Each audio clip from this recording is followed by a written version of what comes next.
933 on that place. Can you see 933? It says bhajan. Bhajan means that you are devotional song actually. The English translation is a devotional song. In other words, or you can sing it alone, or again you can sing it in a group with musical instruments. And it has its own effect, bhajan, which is also same as Kirtan 914, which is the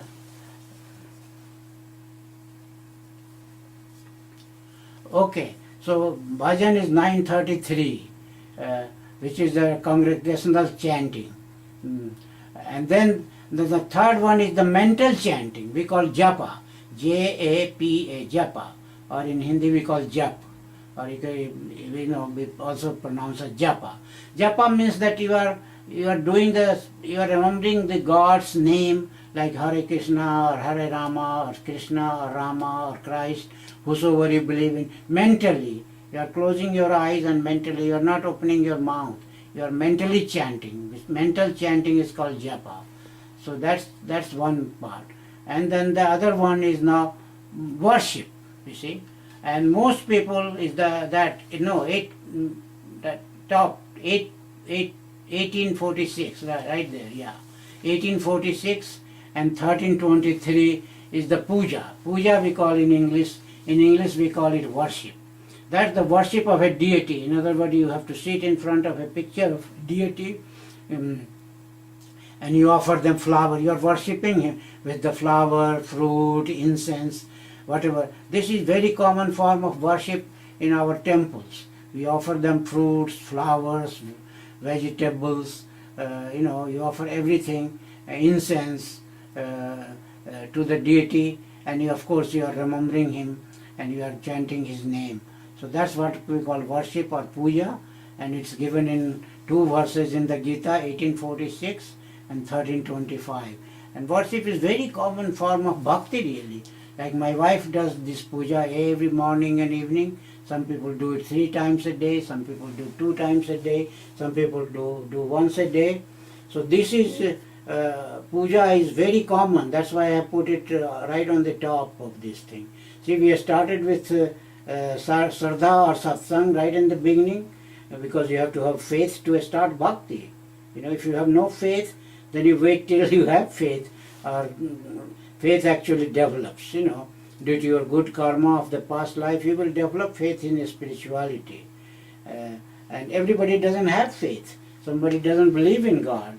Faith here means that believe in a power, God, whether it is a personal or impersonal.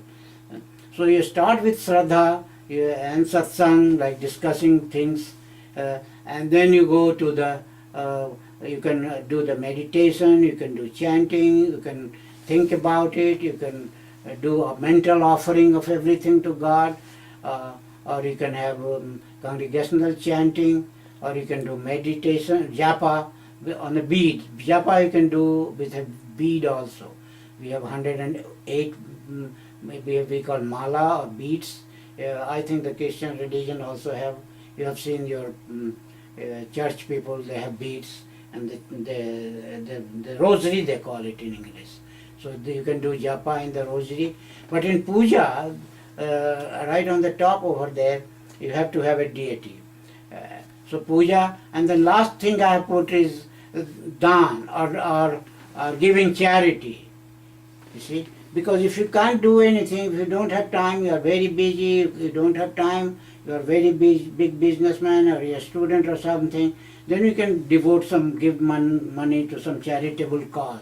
And that's also, because it helps. Because if you give to a temple or to a church or something, that is used for all these purposes.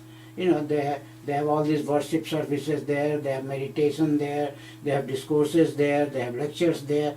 So dan means a charity. So you give charity to a good cause. If you like that cause, if you think they are doing good job, then, and dan is a very, very good form of bhakti, because it can go a long way to support the causes if you don't have time. But nothing like doing something your own.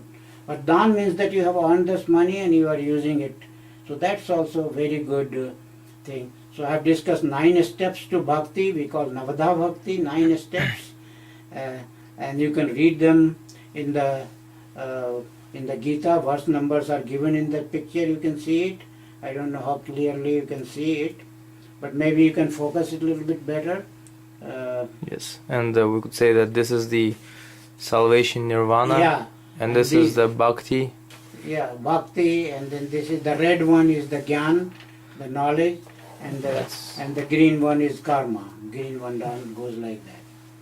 And what we discussed today is the bhakti. We discussed the blue one on there. Seven steps to bhakti, and the next time we will discuss maybe 7 steps to karma, which is the green thing.